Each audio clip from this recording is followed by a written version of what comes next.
அன்பான நேயர்களே, நாம் இடைவேளைக்கு முன்பாக கருங்காலி என்கிற மூலிகை கட்டையை கொண்டு குறிப்பாக வயிற்றுப்பகுதியில் குடல் நோய்க்கான ஓர் அற்புதமான மருத்துவத்தை நாம் பார்த்தோம். இப்பொழுது அதே கருங்காலி கட்டையை கொண்டு சர்க்கரை நோயாளிகள் மற்றும் பல்வேறு வகையான இரத்த நாளங்கள் கெட்டு மேக புண்கள் ஏற்படும், அந்த புண்களை விரைவாக ஆற்றுவதற்கான ஓர் அற்புதமான மருத்துவத்தை நாம் பார்க்கலாம். அன்பான நேயர்களே, ஒரு சிலருக்கு அடிபட்டால் அவர்களுக்கு சர்க்கரை வியாதி இருந்தால் அந்த புண்கள் ஆறாது.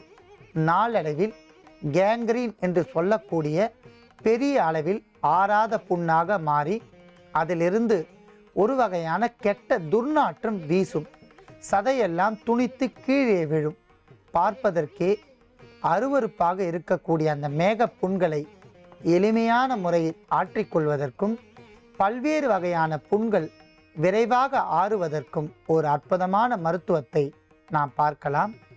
அன்பான நேயர்களே, அதற்காக நாம் எடுத்துக்கொண்ட மூலிகை தான் கருங்காலி.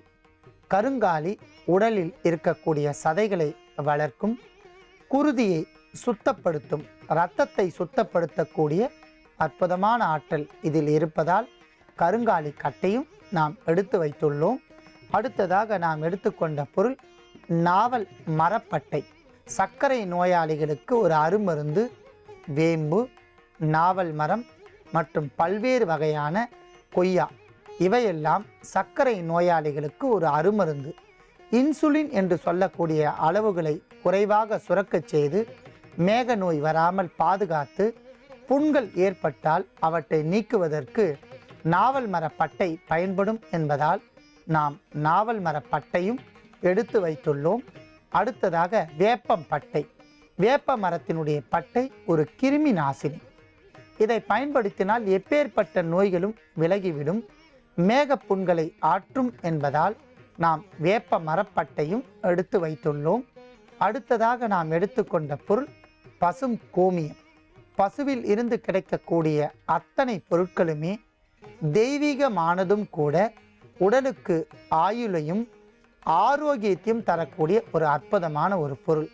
பசும்பால் குழந்தைகளை பேணி பாதுகாக்கும், பசுந்தயிர் உடல் வெப்பத்தை குறைக்கும், பசுமோர் வெட்டையை நீக்கும், பசு நெய் உடலை போஷா காக்கும், பசும் சாணம் தயாராகி வைத்து அதை காய வைத்து விபூதியாக தடித்து கொண்டால் நெற்றி பகுதியில் இருக்கக்கூடிய தீர்க்க முடியாத சைனஸ், ஒற்றை தலைவலி, நீர்க்கோவையை சரி செய்யும். பசும் கோமியம் உடலுக்கும், ஆட்டிசம் என்று சொல்லக்கூடிய குழந்தைகளுக்கு சலைவா, அதாவது ஜொல்லு வடிந்து கொண்டே இருக்கும், அந்த வாயிலிருந்து வரக்கூடிய நீரை கட்டுப்படுத்துவதற்கு பசும் கோமியத்தை முறையாக எடுத்து பசும் கோமியம் உப்பாக, அதாவது கோசால்ட் உப்பாக மாற்றி வைத்தியரின் மேற்பார்வையில் உட்கொண்டு வந்தால் ஆட்டிசம் என்று சொல்லக்கூடிய, அதாவது அன்பான நேயர்களே, நாம் இடைவெளிக்கு முன்பாக வசம்பை கொண்டு ஓர் அற்புதமான தைலம் ஒன்றை தயாரித்தோம். இப்பொழுது வசம்பை கொண்டு ஒரு சிலருக்கு வறட்டு இருமல், அதாவது ட்ரை காஃப் என்று சொல்லக்கூடிய வறட்டு இருமல் வந்தால் கூடவே அவர்களுக்கு சளியோடு இரத்தம் வரும், அந்த நோயை முழுமையாக தீர்ப்பதற்கு ஓர் அற்புதமான மருத்துவத்தை நாம் பார்க்கலாம். ட்ரை காஃப் என்று அழைக்கக்கூடிய வறட்டு இருமல் ஒருவருக்கு வந்துவிட்டால் ஓயாமல் தொடர்ந்து தொண்டை பகுதியில் வலி ஏற்படும். நாளடைவில் அதை நாம் கவனிக்காமல் விட்டுவிட்டால் வலியோடு இருக்கின்ற பகுதியிலிருந்து இரத்தமோ அல்லது சளியுடன் சேர்ந்த ஒரு உமிழ்நீர் போன்ற திரவம் ஆரம்பத்தில் வெளிவந்து பிறகு தொண்டை பகுதி ரணமாக மாறிவிடும். ஆகையால் நாம் ஆரம்பத்திலேயே அந்த வறட்டு இருமலை முழுமையாக நீக்கிக் கொள்வதற்கான ஓர் மருத்துவத்தை இப்பொழுது பார்க்க போகின்றோம். அதற்காக நாம் எடுத்துக்கொண்ட மூலிகை பொருள் வசம்பு. அடுத்ததாக நாம் எடுத்துக்கொண்ட பொருள் துளசி. அன்பான நேயர்களே, சஞ்சீவி மூலிகை என்று சொன்னால் அது வில்வம், துளசி. அந்த வகையில் துளசி ஒரு மிக சிறந்த கிருமி நாசினி. பெண்களுக்கு கருப்பையில் தோன்றக்கூடிய மலட்டு பூச்சி, மலட்டு புழு, கீரி பூச்சிகள் இவையெல்லாம் முழுமையாக நீக்குவதற்கான அற்புதமான ஒரு மூலிகை துளசி. பிறகு துளசியை அவர்கள் 1 அல்லது 2 இலைகளை மென்று தின்று வந்தார்களானால் கருப்பையில் இருக்கக்கூடிய குற்றங்கள் எல்லாம் நீக்கும். அன்பான நேயர்களே, அந்த அளவிற்கு துளசிற்கு ஒரு அருமருந்து. லங்ஸ் என்று சொல்லக்கூடிய நுரையீரல் பகுதியில் வரக்கூடிய அந்த பிலோமா என்று சொல்லக்கூடிய அந்த தசை மற்றும் அதில் இருக்கக்கூடிய உமிழ்நீரை சரி செய்து தொண்டை பகுதியில் வருகின்ற வறட்டு இருமலையும் தணிக்கும் என்பதால் நாம் துளசியும் எடுத்து வைத்துள்ளோம். அடுத்ததாக வெந்தயம். வறட்டு இருமல் வருவதற்கு காரணம், மிக முக்கிய காரணம் உடல் உஷ்ணம். உடல் உஷ்ணத்தை தணித்து உடலுக்கும் கண்களுக்கும் குளிர்ச்சி தந்து பித்தத்தை சரி செய்து பொடுகு வராமல் பாதுகாக்கக்கூடிய அற்புதமான ஒரு மூலிகை விதை வெந்தயம். ஆகையால் வெந்தயத்தையும் நாம் எடுத்து வைத்துள்ளோம். அடுத்ததாக மிளகு. அன்பான நேயர்களே, இரத்த சுத்தி, பிளட் பியூரிஃபையர் என்று அழைக்கக்கூடிய அற்புதமான ஒரு மூலிகை பொருள் மிளகு. இரத்தத்தில் ஏதேனும் விஷ குற்றங்கள் இருந்தாலோ, கிருமிகளால் பாதிப்பு ஏற்பட்டாலோ இரத்தத்தை சுத்தம் செய்து வறட்டு இருமலையும் வராமல் தடுக்கக்கூடிய அற்புதமான ஒரு பொருள் மிளகு என்பதால் மிளகையும் நாம் எடுத்து வைத்துள்ளோம். அன்பான நேயர்களே, அடுத்ததாக லவங்கப்பூ. அன்பான நேயர்களே, லவங்கப்பூவில் இருக்கக்கூடிய எண்ணெய் சத்து மிகவும் வீரியமான ஒரு சத்து. லவங்கப்பூவையும் எடுத்து வைத்துள்ளோம். அன்பான நேயர்களே, அத்தனை பொருட்களையும் கொண்டு வறட்டு இருமலுக்கான ஒரு தீநீர் ஒன்றை நாம் தயாரிக்கப் போகின்றோம்.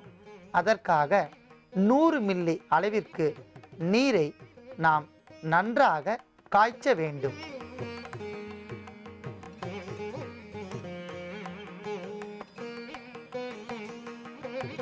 நன்றாக கொதித்து கொண்டிருக்கின்ற நீரில் முதலில் நாம் சிறிய அளவில் வசம்பு துண்டை சேர்க்க வேண்டும்.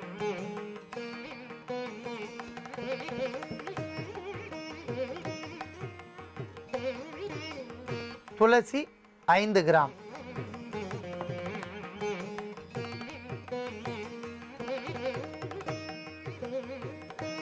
மிளகு சிறிய அளவில் சேர்த்து கொண்டால் போதுமானது. ஏனென்றால் மிளகிற்கு காரத்தன்மை அதிகம் என்பதால் சிறிய அளவில் சேர்க்க வேண்டும்.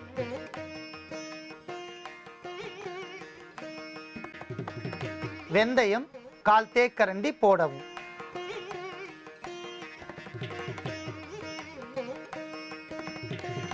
லவங்கப்பூ எண்ணிக்கையில் 5.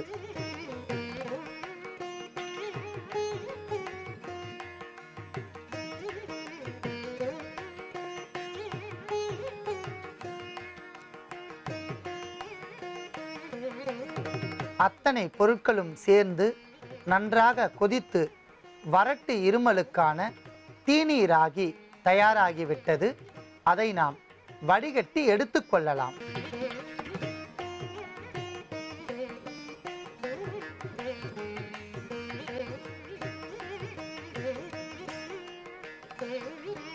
இது ஒரு அனுபவமான கைகண்ட அற்புதமான மருந்து.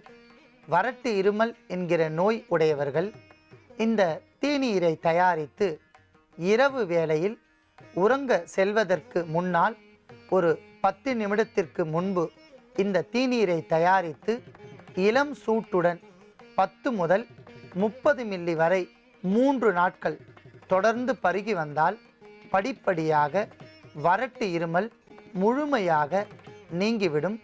தொண்டை பகுதியில் இருக்கக்கூடிய ரணங்களும் படிப்படியாக ஆறும். அன்பான நேயர்களே, எளிமையான முறையில் நம் வீட்டு தோட்டத்தில் கிடைக்கக்கூடிய துளசியும் நமக்கு அருகாமையில் கிடைக்கக்கூடிய பொருட்களையும் கொண்டு நாம் தயாரித்த இந்த தீநீரை நோய் உடையவர்கள் பயன்படுத்தி நோயின்றி வாழ வேண்டுகிறேன்.